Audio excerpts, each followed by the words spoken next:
Salam sejahtera, terima kasih karena bersama dengan saya di Nazilin Unity Channel. Hari ini kita digemparkan sekali lagi dengan satu laporan luar biasa selepas kemenangan PRK Mahkota. UMNO tak layak dapat permohonan maaf, patut bersyukur kerana dapat talian hayat.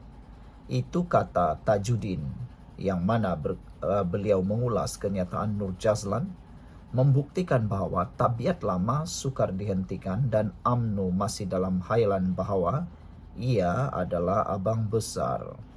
Saudara-saudara sekalian, laporan di Malaysia kini, selepas disingkirkan daripada tampuk kuasa pada pilihan raya umum PRU 2018, UMNO mengalami prestasi terburuk dalam pilihan raya negara 4 tahun kemudian, tetapi masih berjaya kembali ke dalam pentadbiran selepas menjalin kerjasama dengan Pakatan Harapan PH. Susulan kemenangan berturut-turut dalam pilihan raya PRK, Ahli Majlis Tertinggi UMNO Nur Jazlan Mohammed baru-baru ini meminta Pakatan Harapan memohon maaf kerana memberi gambaran buruk kepada partinya selama beberapa dekad. Ahli akademik Tajudin Muhammad Rasdi bersetuju dengan Nur Jazlan bahawa tiada satu parti pun boleh mengaku sebagai tulang belakang kerajaan perpaduan ketika ini. Bagaimanapun, Tajudin berkata, senarai panjang kesalahan UMNO menyebabkan ia tidak layak menerima permohonan maaf. Siapa yang hampir bankruptkan negara kalau bukan UMNO? Siapa yang menyemai benih permusuhan kaum kalau bukan UMNO? Siapa yang ajar Ketua Pemuda UMNO Dr. Muhammad Akmal Saleh menggunakan kata-kata penghinaan untuk memenangi pengundi sesuatu kaum dengan mengorbankan maruah orang lain? Siapa lagi kalau bukan veteran UMNO, khususnya bekas presidennya yang paling lama berkhidmat, Dr. Mahathir Mohamad, katanya kepada Malaysia kini. Bertentangan dengan dakwaan Nur Jazlan bahawa PH sangat memerlukan UMNO untuk terus berkuasa, dia menegaskan bahawa gabungan pimpinan Anwar Ibrahim yang menawarkan talian hayat buat UMNO yang terdesak selepas PRU lalu.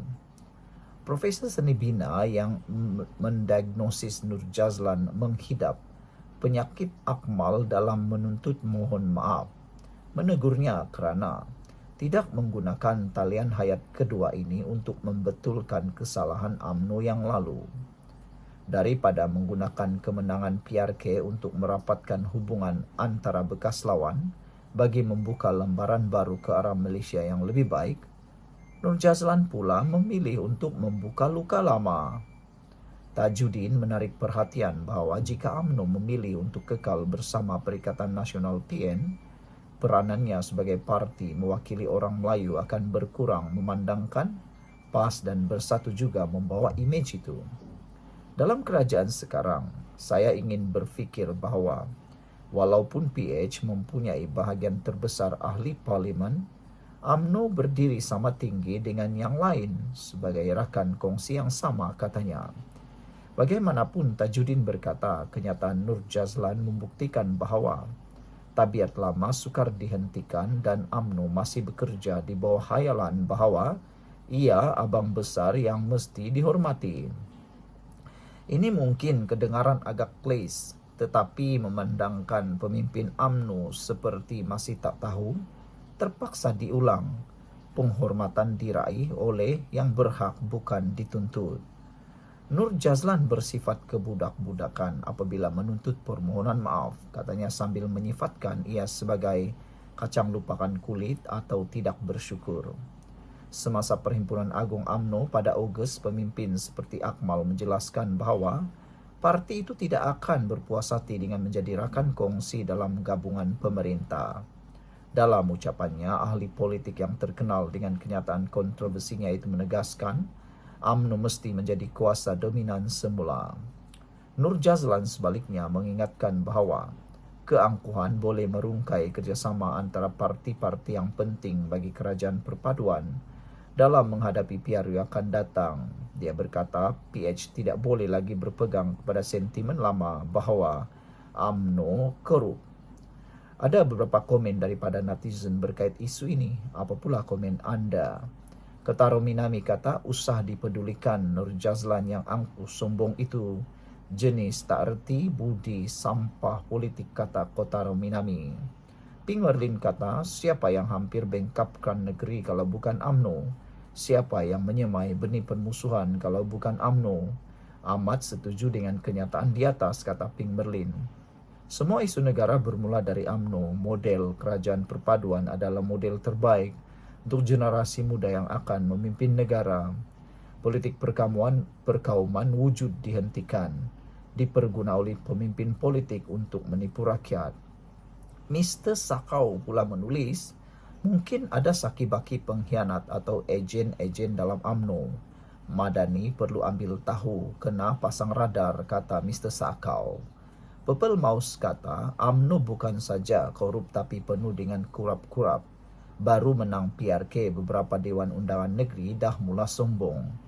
Patut yang minta maaf ialah UMNO kerana puluhan tahun apa yang tak dibuat dengan dilakukan kepada PKR, DAP, PAS dan lain-lain, pembangkang dari zaman Mahathir hingga zaman Najib. Perdana Menteri ke-10 masuk jail kerana konspirasi siapa? Kalau bukan pemimpin seperti Mahathir, Najib, kata beliau. Nak jadi abang besar konon, tapi ada 26 kerusi saja. Itu pun tak bersyukur ada dalam kerajaan. UMNO perlu buang mamat-mamat 2 ekor seperti ini, iaitu Dr. Akmal Saleh dan Nur Jazlan, katanya lagi. Ini dari parti yang selalu buat angku dan sombong. Datuk Johari Gani dah kata UMNO perlukan 2 atau 3 kali lagi PRU atau 10 hingga 15 tahun lagi baru boleh pulih dengan pemimpin-pemimpin yang segar dengan idea-idea yang baik. Mudah saja tak berguna kalau ada ramai orang macam Dr. Akmal dalam UMNO, katanya. Yang pelik, PAS masih terhayal dengan UMNO, konon bila MN kuasa politik Melayu akan kuat. Bila dua-dua parti yang ekstrim ini bergabung, tahulah apa akan jadi dengan negara ini, kata beliau lagi. Green Puma pula menulis, dah Nur Jazlan parti awak tu sudah lemah, lagi terus mau sombong lagi. You sama pemuda harus diam, katanya, jangan kasih rosak UMNO lagi. Awak minta maaf dari rakyat, kata Green Puma. Purple Turtle kata, terbaik profesor. Masih ada yang hidup dalam hayalan lagi. Tiada semangat kenegaraan dan masih mengamalkan sentimen-sentimen 3R. Apa guna hidup di negara ini kalau masih tidak mengakui kita hidup berbilang kaum? Islam tak ajar perkara yang berkait dengan perkauman, dan Islam itu yang terbaik, kata Purple Turtle lagi. Sekian untuk kali ini, jangan lupa tinggalkan komen anda. Salam sejahtera, terima kasih kerana bersama dengan saya di Nazilin Unity Channel. Satu pendedahan yang luar biasa yang kita tunggu-tunggu. Pendedahan, pengorekan dan pembedahan, dibedah habis-habisan Perikatan Nasional. Ini satu pendedahan dan juga tulisan yang agak mengejutkan kita semua. Keluarga Malaysia bersama tim Hamzah. Apa cerita di sebalik ini? Sumber dari PPBM memberitahu, ekoran kekalahan yang memalukan calon PPBM di pilihan raya kecil mahkota membuatkan kedudukan Muhyiddin ibarat telur di hujung tanduk. Di dalam PPBM, di mana beliau menjadi presiden, sudah mula ada konspirasi untuk merehatkan Muhyiddin dari terus memimpin parti tersebut. Dengan kata yang lain, memecat Muhyiddin dari terus memimpin parti tersebut.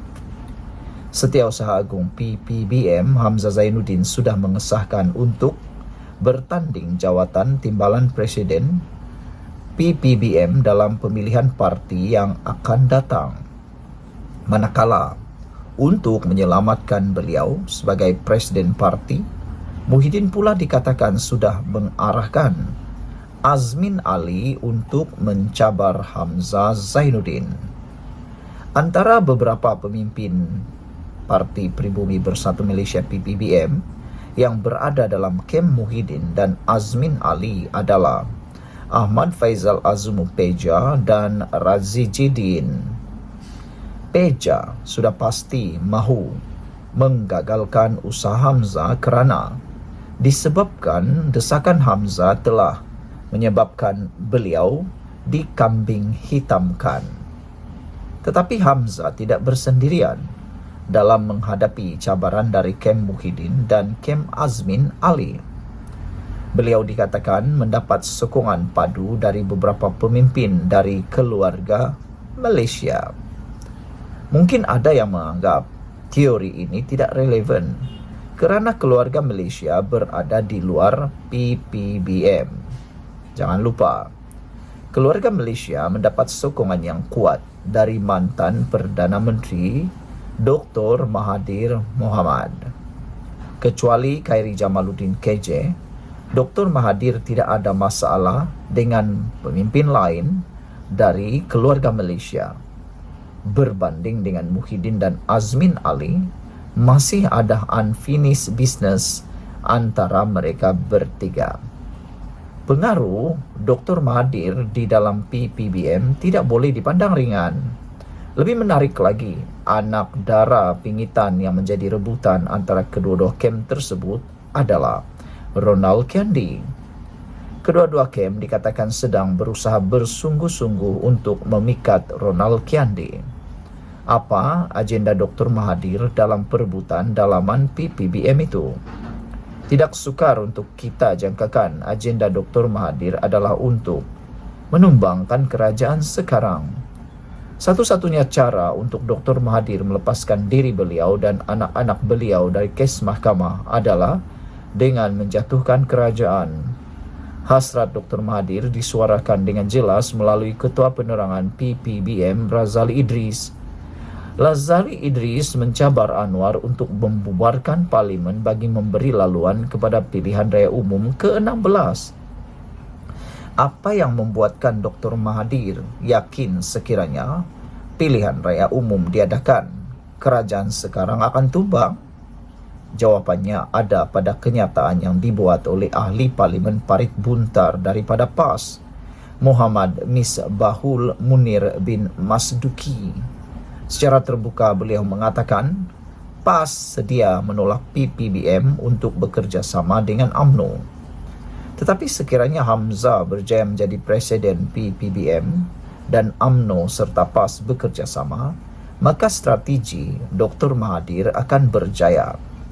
Sementara keluarga Malaysia pula akan diberi dua peranan utama.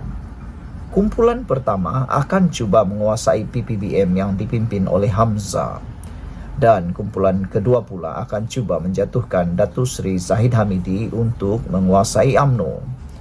Manakala PAS pula akan cuba dikuasai oleh Dr. Mahathir kerana beliau sudah mula mengukuhkan pengaruh melalui jawatan penasihat ekonomi SG4.